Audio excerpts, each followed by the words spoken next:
है कि उनको आप जो एक्स्ट्रा जो आपकी जो रिक्वायरमेंट से ज़्यादा है या जिसकी फाइनेंसिंग आपको रिक्वायर्ड नहीं है उनको आप क्या कर लें, बाय बैक कर लें। तो बाय बैक करने का बेनिफिट क्या होगा कि laser number of shares would be available in the market, so because of the decrease supply the prices would increase. एक ये पर्सपेक्टिव है। सेकंड इज, कंपनी ने जो फाइनेंसिंग रेज की हुई है उसके ऊपर उन्होंने क्या करना है, डिविडेंड पे करना है शेयर होल्डर्स को। तो जब उन्होंने डिविडेंड पे करना है शेयर होल्डर्स को, तो उस सिचुएशन के अंदर they are not utilising those funds properly, उनके पास कोई इन्वेस्टमेंट अपॉर्चुनिटी नहीं है या मजीद जो प्रोजेक्ट्स नहीं है जिसमें इन्वेस्ट करना है, तो वो आइडल फंड्स पड़े हुए हैं या अननेसेसरी यूटिलाइज फंड्स पड़े हुए हैं, उनके ऊपर वैसी कॉस्ट बियर हो रही है। ये बिल्कुल ऐसी है कि आप किसी बैंक से लोन ले लेते हैं और पैसे को प्रॉपर्ली यूटिलाइज नहीं करते, अपने पास होल्ड किया हुआ है। तो instead of holding that cash, it's appropriate to pay back that loan, ताकि कम से कम वो जो इंटरेस्ट कॉस्ट है वो आपकी जो है ना वो मिनिमाइज हो जाए जो है उसमें। थर्ड, ये भी सिचुएशन है कि जब number of shares open market से जो है ना वो कम होंगे, तो आपकी जो हॉस्टाइल टेक ओवर वाली सिचुएशन है कि ओपन मार्केट से जो कोई और पार्टी है वो शेयर्स परचेज करके कंट्रोल रीगेन कर सकती है, उसको आप क्या कर सकते हैं, अवॉइड कर सकते हैं, उसको जो है वो कंट्रोल कर सकते हैं। फोर्थ, ये भी रीजन हो सकता है कि आपकी जो फाइनेंसिंग मिक्स है, मींस डेट और इक्विटी की कंपोजिशन है, उसमें इक्विटी बहुत ज्यादा है, और कंपैरेटिवली हमारी जो फाइनेंस की थ्योरीज हैं वो ये कहती हैं कि generally cost of debt is less than cost of equity. तो it's appropriate to go for debt financing instead of equity financing. जैसे करंट सिचुएशन भी है, इंटरेस्ट रेट डिक्रीज होकर 13% से 7% पे आ गया, तो it's more appropriate to go for debt financing instead of just relying on equity financing. तो उस सिचुएशन के अंदर उस कैपिटल स्ट्रक्चर को इम्प्रूव करने के लिए, उसमें डेट के प्रोपोर्शन को इंक्रीज करने के लिए, जिससे आपकी overall cost of financing reduce हो जाए, तो इट्स अप्रोप्रिएट कि आप अपनी इक्विटी वाला प्रोपोर्शन जो है उसको क्या कर दें, कम कर दें। जी हुसैन साहब, you want to add something? जी सर।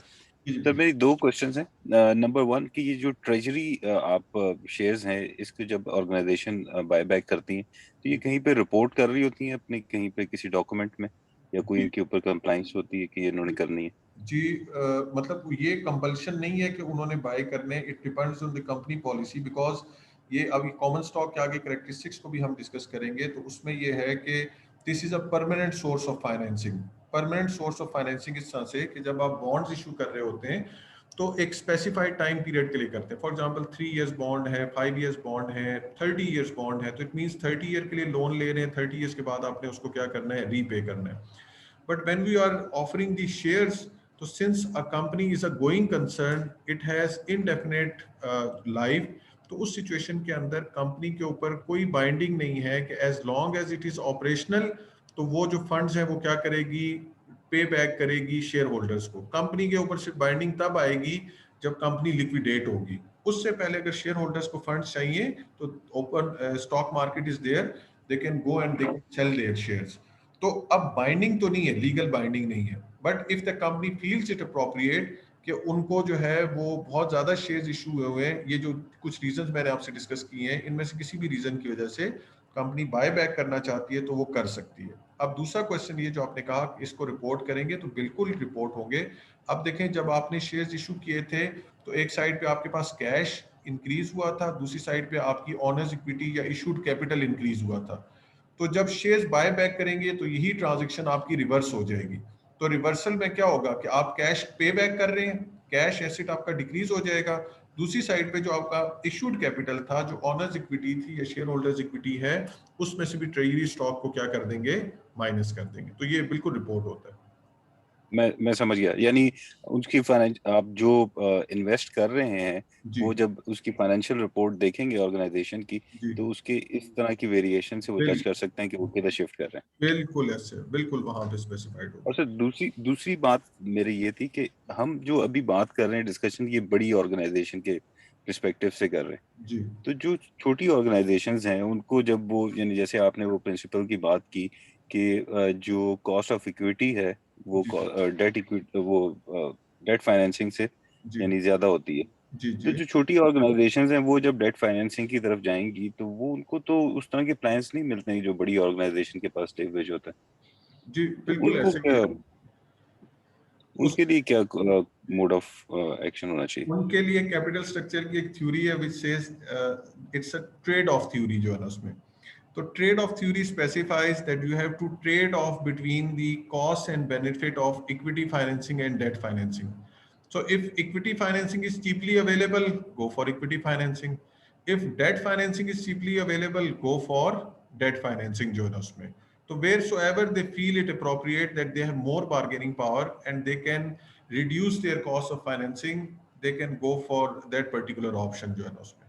और दूसरी ये है कि जो आप बात कर रहे हैं, मतलब ठीक है, बड़ी ऑर्गेनाइजेशन को having their more collaterals and more assets, they have a better bargaining power as compared to the smaller organization. But sometime market जो rates हैं वो भी vary। जैसे मैंने अभी एग्जांपल आपको दी थी कि एक साल पहले जो इंटरेस्ट रेट प्रिवेल कर रहा था that was around 13%, now it has been reduced to 7%। तो ऑटोमेटिकली मार्केट में interest rate despite of the fact कि बड़ी ऑर्गेनाइजेशन है, छोटी ऑर्गेनाइजेशन है, वो 7% के अकॉर्डिंगली आ गए। तो इसका मतलब है हो सकता है जो बड़ी ऑर्गेनाइजेशन है उसको 7% या 7 पॉइंट समथिंग मिल जाए, जो छोटी ऑर्गेनाइजेशन है उसको 7.5 या 8% के करीब जो है ना वो उसकी जो फ्लोटेशन कॉस्ट है या इंटरेस्ट कॉस्ट है वो बन जाए। तो still it may be cheaper as compare to the equity financing जो इक्विटी होल्डर्स को उन्होंने पे करना है। तो उस ट्रेड ऑफ को वो चेक करके कि उनको इक्विटी फाइनेंसिंग ज्यादा कॉस्टली पड़ेगी या डेट फाइनेंसिंग, तो they can make their investment decisions या फाइनेंसिंग डिसीजंस अकॉर्डिंगली।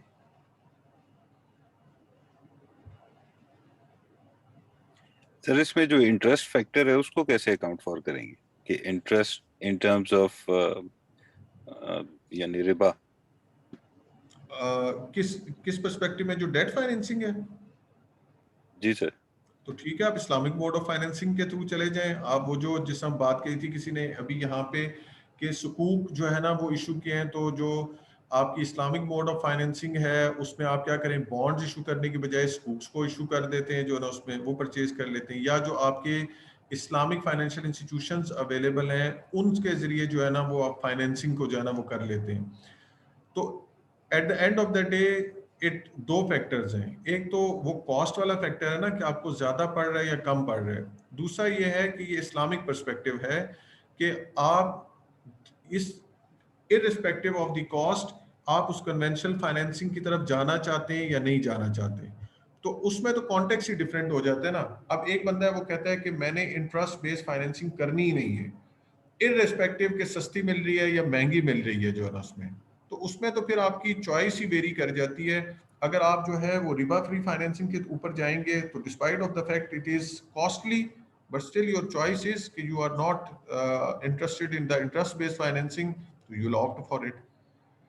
तो वहां तो एक कॉन्टेक्स्ट ही जो है ना वो डिफरेंट हो जाता है। But still within the riba free financing then you have different options और डिफरेंट प्लान्स अवेलेबल जिनके जरिए आप फाइनेंसिंग को जो है ना वो कर सकते हैं, जो है ना मतलब उसमें अपनी कॉस्ट को जो है वो वेरी कर सकते हैं।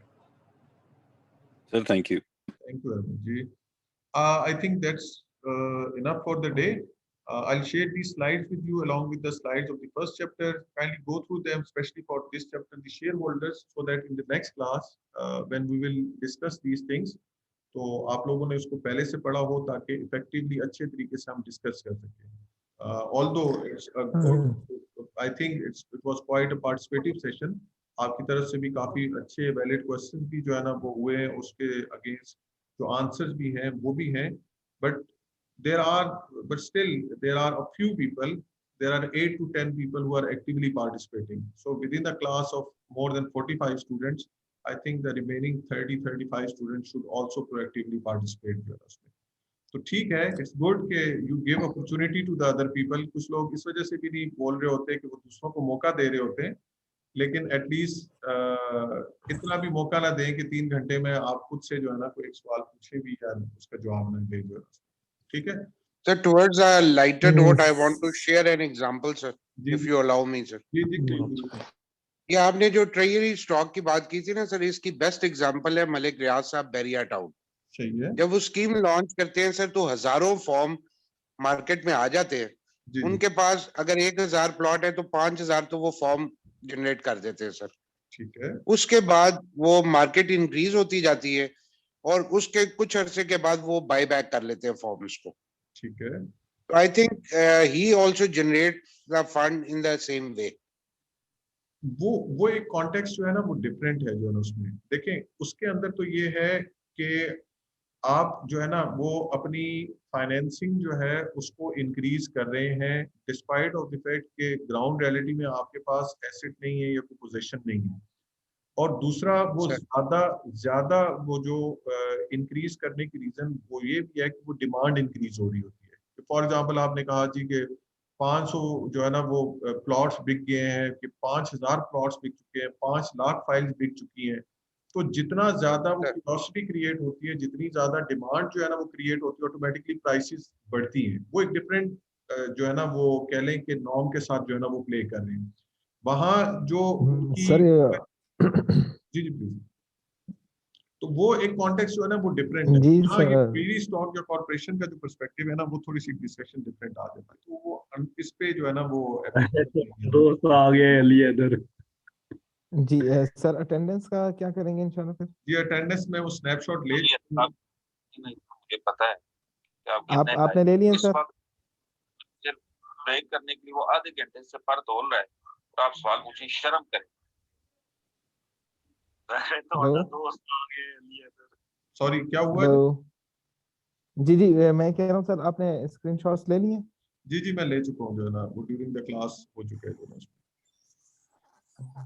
Okay sir, okay, thank you sir. ठीक है जी, थैंक यू वेरी मच किन्नू लग गए thank you sir. Thank you sir, अल्लाह Thank you, हाफिज। sir. हाफिज। Allah Hafiz. Thank you very much. अल्लाह हाफिज। अस्सलाम वालेकुम। Well,